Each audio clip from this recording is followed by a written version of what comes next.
I'm going shopping. Oh, wait. I don't have any money. You're an adult. You could just put it on credit. Season 2, episode 3 is about as close as we ever get to discussing finances with the Brown family, which is, of course, one of the aspects of this big plural family that people have the most questions about. How do the bills get paid? How does the division of labor and childcare happen? Do members of the family have the freedom to take from the joint financial pot equally to which they've contributed unequally? And how did adding Robyn affect what the OG3 and Kody had already established?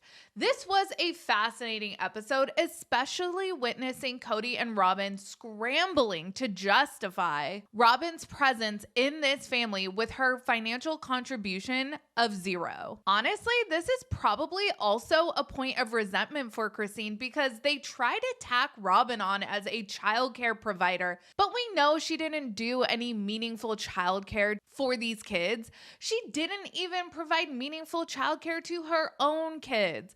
I just recapped this episode on Monday night with James and Amanda, and the thought has occurred to me that without Christine and Janelle, Kody and Robyn are almost certainly headed for financial ruin.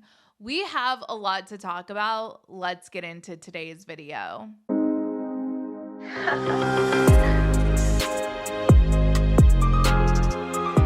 Hey everyone, what's up? It's Sarah and welcome back to my channel. One of the things I am looking forward to the most about season 19 is seeing just how Kody and Robyn manage their finances now that the OG3 have pulled their financial support. I'm genuinely concerned that these two are about as fiscally equipped to take on life as Sisu was learning about credit for the first time from the movie Raya. I'll be buying this with credit. Oh, I like that. Yeah, I'll be using credit. Yes. Are you going to pay for any of that? Oh, right. No, this is on credit. After rewatching season 2, episode 3, it really dawned on me just how valuable Christine and Janelle were to the fiscal health of the Brown family. Fundamental Mormon polygamy has got to be one of the most complicated ways to structure a family. You have all of the kids and hopefully you have multiple revenue streams, but you have multiple households with multiple households worth of bills. It's a lot. And Janelle was not only the worker wife, but she was also the bill payer of the family. All right, so I'm gonna pay this and then I'll pay the power. This one hasn't been paid this month yet. I have the money, we have the money set aside. I just need to get it paid. Janelle was the one making sure the electricity didn't get shut off because someone forgot to pay a bill.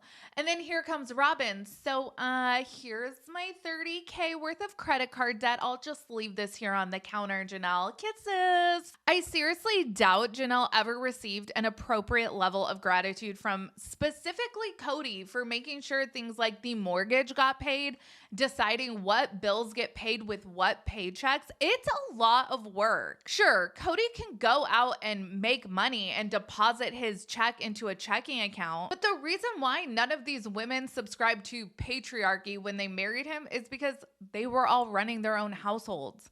Why would Janelle pretend Kody is the head of her household when Janelle is basically the head of all the houses in all the ways that mattered? I mean, she was the one making sure the lights stayed on. Janelle and Christine really worked in tandem together to keep the family operating like a well-oiled machine. Resources were finite, but these two always found a way to make it work.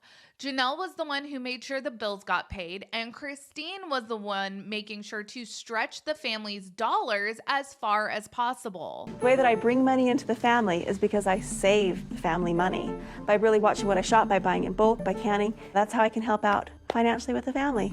I am positive that Christine's financial contributions to this family were never appropriately recognized. Not only is she doing about 3 full-time jobs being a stay-at-home mom to all these kids, but she is also spending a great deal of time finding ways for the family to save money.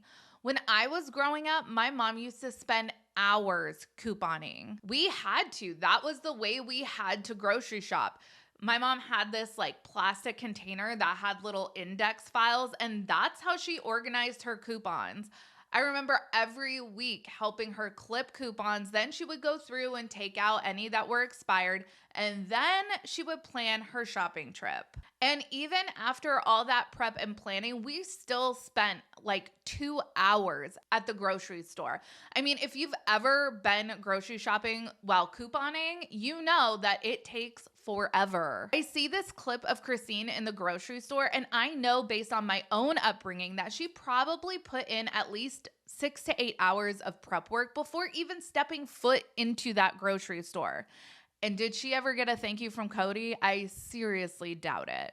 I think the closest thing to a domestic compliment she ever got from him was the time Kody told Robyn that Christine could show her how he likes his eggs. And this is why I found it in particularly poor taste for Robyn to decide to portray herself as one of these stay-at-home moms.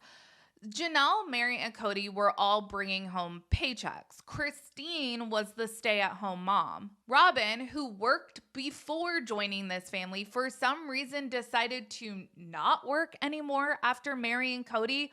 Why? I know she had to move, so she had to quit the job she was working at, but why wasn't it possible for her to find employment in Lehigh? Where was she looking? I talked about this during my live with James and Amanda, but there is no job I feel like I'm too good for.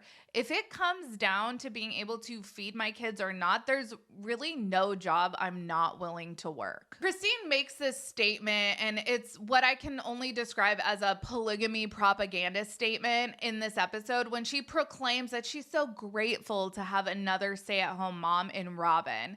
This is going to be so great. It's going to be so helpful. Literally, right before this, McKelty was living with Robyn, providing Robyn childcare. So if Robyn isn't taking care of her own kids, why were we as the audience so gullible to believe that she would be offering any kind of meaningful help to Christine? Christine's contribution to the family was so much more than just playing chauffeur or doing the occasional babysitting stint. She was mom to all of these kids. The kids have said as much in these later seasons, and we see that when Kody and Christine were separating, although Christine never asked anyone to pick a side, they all picked Christine. Watching season 2, episode 3 back, it really makes me wonder what the financial future is going to look like for Kody and Robyn. The show isn't going to go on forever. Eventually, Mary and Janelle are going to want to be bought out of their stakes in Coyote Pass. Robyn has 5 kids, and she's doing her darndest to make sure none of them ever live independently from her. I don't know when the last time Robyn clipped a coupon was, and between Robyn and Kody, I'm not sure which one is tasked with making sure the monthly bills get paid. I'm just saying that without Christine and Janelle, for these two, there is cause for concern. It certainly will make for an interesting season 19 where I have to believe that division of assets will have to be a topic of conversation. As always, let me know your thoughts down in the comments. Make sure you like this video and subscribe to my channel. Be sure to check out my second channel, Sarah Spills. A link for that will be in the description of this video. Follow me on Instagram, Threads, and X at Reality Squad, and I will catch you guys in the next video. Take care. Have a good one. Much love.